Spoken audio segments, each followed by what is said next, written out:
Robinson அப்படிங்கிற ஒரு சகோதரர் திட்டுவளை பகுதியிலிருந்து சாட்சி கொடுத்துருக்கிறாங்க.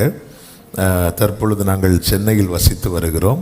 எங்களுக்கு 16/2/26 அன்று ஒரு பெண் குழந்தை பிறந்தது. குழந்தையின் பெயர் ரைசல். 2 மாத குழந்தை. மிகவும் ஆரோக்கியமாக அந்த 2 மாதம் இருந்தது. 23/4/26 அன்று இரவு 7:30 மணி அளவில் திடீரென்று அழத் தொடங்கினாள். அழுகையை நிறுத்தாமல் மிகவும் அதிகமாய் அழுது கொண்டே இருந்தாள். குழந்தைக்கு மூச்சு திணறலும் ஏற்பட்டது. உடனே நாங்கள் நாகர்கோவில் உள்ள ஒரு மருத்துவமனைக்கு அவசரமாக கொண்டு சென்றோம்.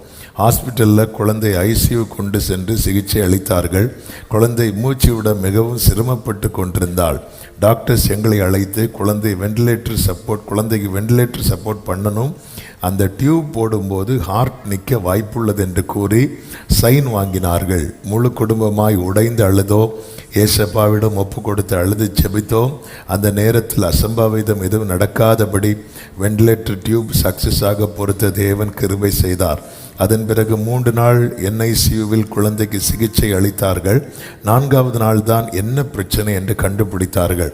குழந்தைக்கு பிறக்கும் போது இருதயத்திலிருந்து நுரையீரலுக்கு போகக்கூடிய இரத்த குழாய் தவறாக உருவாகி வளர்ந்திருக்கிறது. அதனால்தான் இருதயத்துக்கு ஆக்சிஜன் கிடைக்காமல் மூச்சு விட கஷ்டப்படுகிறாள். இந்த நோய் 3 லட்சத்தில் ஒருவருக்கு வரக்கூடியது. மிகவும் ரேரான நோய். உடனடியாக ஓப்பன் ஹார்ட் சர்ஜரி செய்ய வேண்டும். திருவனந்தபுரத்தில் இருக்கிற ஒரு ஹாஸ்பிட்டலுக்கு கொண்டு செல்ல வேண்டும் என்று கூறினார்கள். டிரான்ஸ்போர்ட் ஷிஃப்டிங் ரிஸ்க் என கூறினார்கள். திருவனந்தபுரம் ஹாஸ்பிட்டலில் இருந்து ICU ஆம்புலன்ஸ் பிள்ளையை கொண்டு சென்றார்கள். கர்த்தரின் கிருபையால் ஷிஃப்டிங் சக்சஸ் ஆனது. அங்கு பரிசோதித்த டாக்டர்ஸ் May 1 ஆப்ரேஷன் பண்ணலாம் என்று தீர்மானித்தார்கள். மருத்துவர்கள் எங்களிடம் இது மிகவும் காம்ப்ளிகேட்டான ஆப்ரேஷன், என்ன வேண்டுமானாலும் நடக்கலாம். காலை 9 முதல் மாலை 5 மணி வரை ஆப்ரேஷன் நடக்கும். ஆப்ரேஷன் நடக்கும்போது லிவர் கிட்னி ஃபெயிலியர் வர வாய்ப்புள்ளது. ஆப்ரேஷன் முடிந்த பிறகும் ஹார்ட் ஒழுங்காக சப்போர்ட் பண்ணவில்லை என்றால் எக்மோ என்கிற அடுத்த ட்ரீட்மெண்ட் பண்ண வேண்டும். அதனால் ஹார்ட் க்ளோஸ் பண்ணாமல் 2 நாள் ஓப்பன் பண்ணி வைத்து கண்காணிக்க வேண்டும் என்றெல்லாம் சொன்னார்கள். இதை கேட்டவுடனே எங்கள் இருதயம் மிகவும் வேதனைப்பட்டு அழுதோம். உடனே நான் நம்முடைய திருச்சபைக்கும் ஊழியர்களுக்கும் தெரியப்படுத்தினேன். என்ன நடந்தது என்று விசாரித்தார்கள். குழந்தைக்காக ப்ரேயர் ரிக்வெஸ்ட் கொடுத்தோம். அடுத்த நாள் May 1 காலையில் 9 மணிக்கு 20 பேர் கொண்ட டாக்டர்ஸ் டீம் ஆப்ரேஷன் தொடங்கினார்கள். குழந்தையின் இருதயம் நிறுத்தப்பட்டு ஆப்ரேஷன் நடந்து கொண்டிருந்தது. அப்பொழுது இங்கே ஃபாஸ்டிங் பிரேயர் ஆரம்பமானது. குடும்பமாக நாங்கள் ஜெபத்திலே இருந்தோம். ஆரம்பம் முதலே கர்த்தர் வார்த்தை தந்து கொண்டே இருந்தார். செய்தி வேளையில் என்னுடைய இருதயத்தில் குழந்தைக்கு ஆப்ரேஷன் நடந்து கொண்டிருக்கும் போதே உடைய வார்த்தை எங்களுக்கு அனுப்ப வேண்டும் என ஆண்டவர் சமூகத்தில் நினைத்தேன். திடீரென்று செய்திக்கு சம்பந்தமே இல்லாமல் பலிபீடத்திலிருந்து வார்த்தை வந்தது, நானே உன் பரிகாரியாகிய கர்த்தர். ஆமென். இருதயம் சந்தோஷப்பட்டு ஆமென் தேவனை துதிக்க தொடங்கினோம். அது மட்டுமல்ல, ஆமென், அநேக வார்த்தைகள் ஆண்டவர் பேச ஆரம்பித்தார். புதிய காரியத்தை செய்வேன், இதுவரைக்கும் கிடைக்காத நன்மை, ஒரு புதிய துவக்கம், என்னுடைய சாட்சி புதுசு சிறந்தது இன்னும் வர இருக்கிறது. இப்படி அநேக வார்த்தைகளை ஆவியானவர் பேசினார். மீட்டிங் முடியும் நேரத்தில் கூட இதுவரை யாரும் சொல்லாத சாட்சி, யாரும் கேட்டிராத சாட்சி என்று சொன்னபோது அது நேரடியாக எங்களோடு பேசுவது போல் உணர்ந்தோம். இந்த வார்த்தை முழுவதும் எங்களுக்கானது என்று தீர்மானித்தோம். எங்கள் இருதயம் சமாதானப்பட்டது. ஆமென். நாங்கள் நம்பினோம். சாட்சி ஆப்ரேஷன் தியேட்டரில் ரெடியாகி கொண்டிருக்கிறது என்று நாங்கள் அறிக்கையிட ஆரம்பித்தோம். மாலை ஆப்ரேஷன் முடிந்தது. குழந்தையை CT ICUவிற்கு ஷிஃப்ட் பண்ணார்கள். மருத்துவர்கள் வெளியே வந்து சக்சஸ் என்று கூறினார்கள். கர்த்தர் அற்புதமாய் ஆப்ரேஷன் நடந்து முடிய கிருபை செய்தார். அதன் பிறகு குழந்தைக்கு பிளட் இன்ஃபெக்ஷன் வந்தது.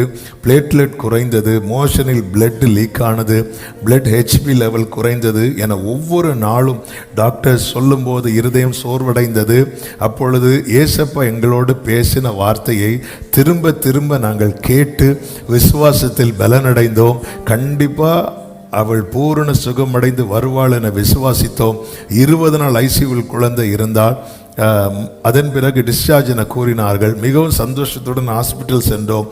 அப்பொழுது டாக்டர்ஸ் குழந்தைக்கு மோஷன் பிளாக்காக போயிருக்கிறது, கேஸ்ட்ரோ டீம் பார்ப்பார்கள் என்றார்கள். அவர்கள் பரிசோதித்து எண்டோஸ்கோபி பண்ண வேண்டும் என்றார்கள்.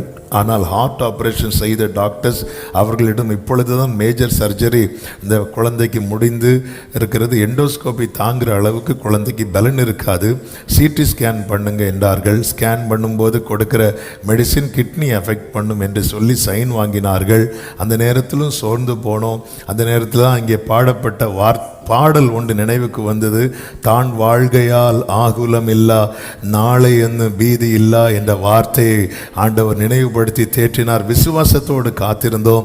ஸ்கேன் ரிப்போர்ட்டில் ப்ராப்ளம் எதுவும் இல்லை, அல்சர் தான் இருக்கிறது, அது சரி பண்ணிடலாம் என்று கூறினார்கள். 19/5/26 அன்று டிஸ்சார்ஜ் பண்ணார்கள்.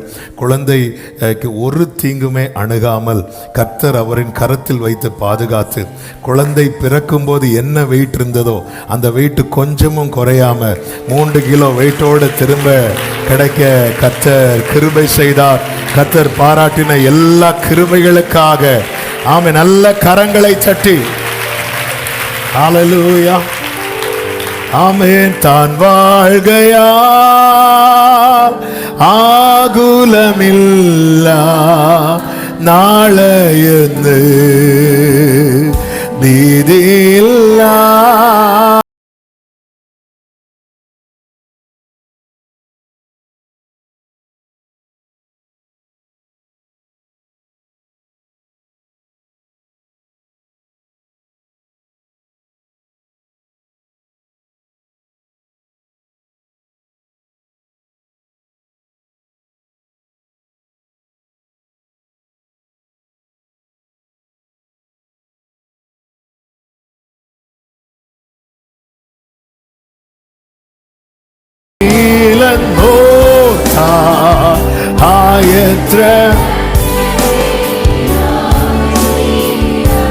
ஆமென். வார்த்தை ஆண்டவர் சமூகத்திலிருந்து ஆபரேஷன் நடக்கும்போது குடும்பமே வார்த்தையை கேட்டுட்டு இருக்கிறாங்க. வார்த்தை வந்ததும் அவங்க எப்படி அறிக்கை பண்ண ஆரம்பிச்சாங்கன்னா, சாட்சி ஆபரேஷன் தியேட்டர்ல ரெடி ஆகிட்டு இருக்கிறது. நம்முடைய விசுவாசம் பிறருக்கு அற்பமாகவும் பிறருக்கு பரியாசமாகவும் இருக்கலாம், ஆனால் அதை கனப்படுத்துகிற ஒரு கர்த்தர் பரலோகத்தில் இருக்கிறார். ஆமென். இயேசு கிறிஸ்து யவீருவை பார்த்து சொன்னா, பயப்படாதே விசுவாசம் உள்ளவனா இரு என்று சொல்லி அவன் வீட்டுக்கு போகும்போது வீட்டுக்கு வெளியே இருந்து கொஞ்சம் பேர் என்ன பண்ணிட்டு இருந்தாங்கன்னா அழுதுட்டே இருந்தாங்க.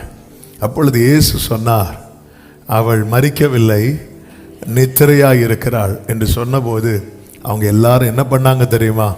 சிரிச்சாங்க. அந்த இடத்துல யவீருவனுடைய விசுவாசத்தை தேவன் எப்படி கனப்படுத்தினார் சொல்லவா? யவீரு சிரிக்கவில்லை, யவீரு சிரிக்கவில்லை. உங்களை சுத்தி இருக்கிறவங்க சிரிப்பாங்க, உங்களை சுத்தி இருக்கிறவங்க எந்த ஹோப்புமே தரமாட்டாங்க. ஆனா உங்களுக்கென்று ஒரு வார்த்தை பலிபீடத்திலிருந்து வந்ததை எண்ணி நம்பி நீங்கள் அதை பற்றி பிடிப்பீர்களே ஆனால் நிச்சயம் வேதம் சொல்லுகிறது, கர்த்தர் வசனத்தை அனுப்பி குணமாக்குவார்.